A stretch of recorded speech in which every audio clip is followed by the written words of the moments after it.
Bonjour à toutes, bonjour à tous. On se retrouve cette semaine pour une nouvelle vidéo et on va retrouver ma très chère rubrique Ça bouge à Marseille. C'est parti!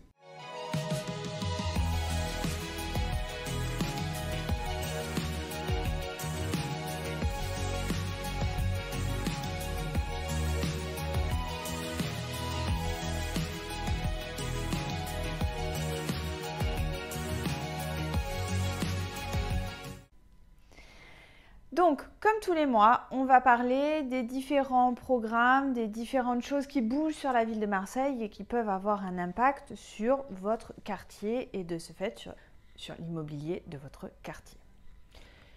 En général, je parle souvent de 2-3 projets tous les mois. Donc, commençons par le premier qui est la poursuite du réaménagement de la Porte d'Aix. C'est un projet qui a commencé il y a de nombreuses années, notamment au moment de l'extension de la gare Saint-Charles et de ce fait de la modification de l'arrivée de l'autoroute A7.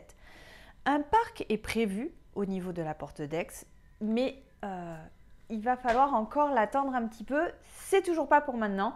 Non, par contre, je voulais parler de l'immeuble l'Adriana. C'est un immeuble qui est en cours de construction et qui est prévu pour être finalisé en 2023. Ce sera un immeuble de bureaux à vocation pour accueillir différentes entreprises et 5 écoles numériques. Et la poursuite de la requalification, comme je le disais, et de ce fait, cela va aussi faire lien et permettre aussi de relier le projet Arinque, le projet Euroméditerranée qui se passe sur le bas du quartier, du côté des quais de la Joliette, d'Arinque et puis de tout ce qu'on a pu voir émerger comme les terrasses du port, etc. Voilà, et ça revient vers le centre-ville et ça fait lien avec les aménagements du centre-ville. On espère que ça sera porteur et que ça permettra de redynamiser de façon intéressante le quartier, puisque effectivement une bonne partie du projet Euroméditerranée qui a vu arriver la Méditerranée, qui a vu arriver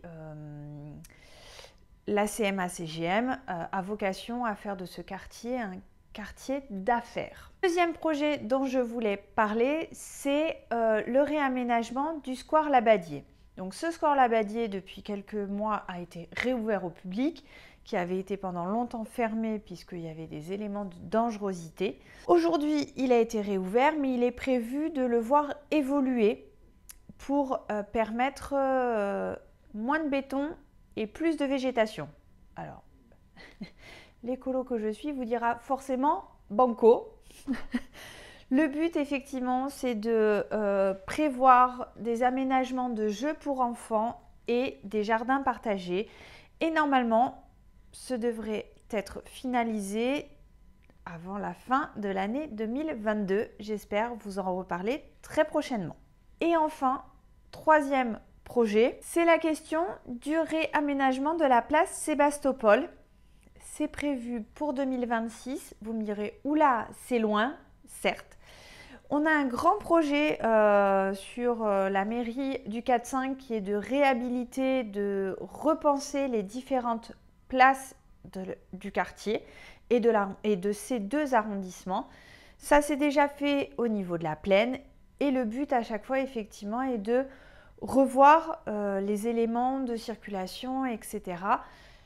Il est dit aujourd'hui qu'on a une place qui correspond plus à une dynamique commerciale des années 80 alors que effectivement on est plus dans les années 2020 et qu'il faut revoir la chose parce que cette place avec ce parking au milieu, c'est ce qu'il y a de plus dynamique pour les habitants, les commerçants, etc. Donc ce projet va s'articuler sur 5 axes importants qui sont notamment l'apaisement, c'est pas moi qui l'ai dit, et je sais pas en quoi ça consiste, on verra. Place des enfants et repenser effectivement des jeux pour enfants, ça c'est plutôt pas mal. La végétalisation, c'est une très bonne chose aussi. En secteur urbain, ramener de la végétation, c'est très important.